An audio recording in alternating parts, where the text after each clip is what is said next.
Bonjour à tous, aujourd'hui la vidéo aura comme sujet les chutes et les équilibres. C'est ce que en fait vous devez travailler juste après l'exploration de la profondeur et la remontée passive. Donc pour rappel, l'exploration de la profondeur et la remontée passive, c'est ce que vous avez travaillé quand votre enfant est descendu à l'échelle et qu'il est descendu jusqu'au fond et qu'il a mis les mains sur la tête, qu'il a fait l'anneau magique comme j'ai expliqué dans la vidéo précédente et qu'il a compris qu'il flottait et qu'il remontait. Donc là aujourd'hui c'est vraiment pour renforcer ceci. Donc vous allez lui demander d'aller en petite profondeur, soit vous lui demandez de se mettre sur les marches. Donc vous allez à peu près à l'avant-dernière marche. En fait, il faut qu'il ait de l'eau au niveau des hanches. Voilà, qui soit un petit peu immergées.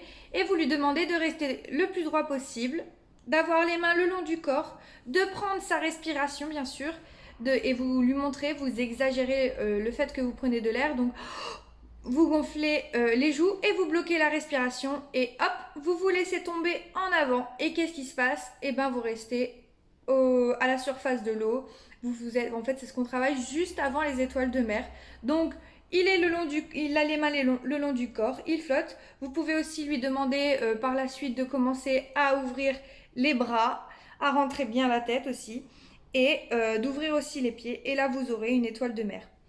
Vous pouvez aussi le travailler de différentes façons. Donc là, je pensais à le faire en avant. Donc, soit en avant, sur le côté, en arrière, en boule aussi. Ça, c'est très bien aussi. Un autre exercice en boule aussi. Ce que vous pouvez faire, donc vous lui demandez de se laisser tomber, de former une boule, donc de rentrer sa tête, de ramener les genoux vers son menton et d'être le plus compact possible, de se mettre le plus petit possible. Et toujours en lui montrant bien qu'avant ça, il faut prendre de l'air pour gonfler ses poumons. Et là, vous allez appuyer sur son dos, d'accord, jusqu'à ce que ses genoux touchent le sol. Et là, qu'est-ce qui va se passer? C'est qu'il va remonter à la surface et il va comprendre que, enfin, ça va renforcer encore le fait qu'il flotte. Voilà, tout simplement. Pour aussi lui faire comprendre que on a besoin d'air pour flotter, vous pouvez prendre l'exemple d'un ballon. Si vous en avez un, vous lui demandez qu'est-ce qu'il y a dans un ballon. Il va vous répondre de l'air. Et du coup, vous le lancez dans la piscine. Qu'est-ce qui se passe? Il flotte. Ok. Et nous, qu'est-ce qu'on fait? Qu'est-ce qu'on est toujours en train de faire? On respire. Et du coup, qu'est-ce qui nous permet de respirer? C'est les poumons. Et donc, nous avons comme des ballons dans le corps. Donc ensuite, pour continuer sur les équilibres, on a vu pour faire une étoile de mer sur le ventre qu'il faut rentrer la tête, avoir son air, bloquer sa respiration, écarter les bras et écarter les jambes, écarter les pieds. Donc maintenant ce qu'il faudra travailler du coup, c'est aussi l'étoile de mer sur le ventre. Donc là à l'inverse, au lieu d'avoir la tête rentrée, on va devoir mettre la tête en arrière, lever haut le menton, regarder le plafond, monter son ventre et monter ses fesses, écarter les bras et les jambes. Donc il faudra aussi leur donner l'image d'un bâton de fer pour qu'il soit gainé. Donc lui demander de monter le plus haut possible, il faut qu'on puisse voir son nombril. Voilà.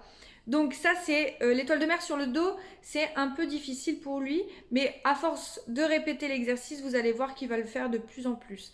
Ce que vous pouvez faire aussi, si vous voulez vraiment travailler l'équilibre sur le dos, ce que vous pouvez lui demander de faire, c'est faire le tour du bassin, accroché au mur à une main et toujours veiller à ce qu'il regarde le plafond, monter ses fesses et vous le faites en fait tirer le mur pour qu'il puisse avancer et vous allez voir au bout d'un moment ça va monter, il va comprendre l'exercice et il sera gainé en fait. Voilà, donc ça c'est un petit peu le début pour le déplacement en étant bien gainé. Voilà, bref, ça sera pour la suite. Donc, ensuite, un autre exercice que vous pouvez travailler en grande profondeur, un autre équilibre. Donc cette fois-ci, ce sera à la verticale. Donc vous êtes en grande profondeur, vous lui demandez de se tenir au mur à deux mains, de regarder le plafond. Ça, c'est la version la plus facile. Deuxième version, je mets une main sur mon épaule, je regarde le plafond, je prends mon air.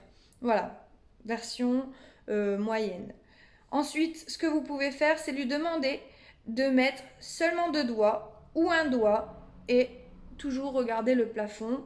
Et ensuite, vous terminez par ne plus mettre du tout deux mains au mur, vous regardez toujours le plafond, on prend la respiration et là vous allez voir au départ il se peut que l'enfant ait un petit peu peur et qu'il y ait des échecs, c'est pas grave, c'est parce qu'en fait l'enfant va faire un petit peu le bouchon, c'est normal. D'accord? Il faut le temps que ça se stabilise et après il va finir par ne plus bouger et comprendre qu'il flotte. Voilà, tout simplement.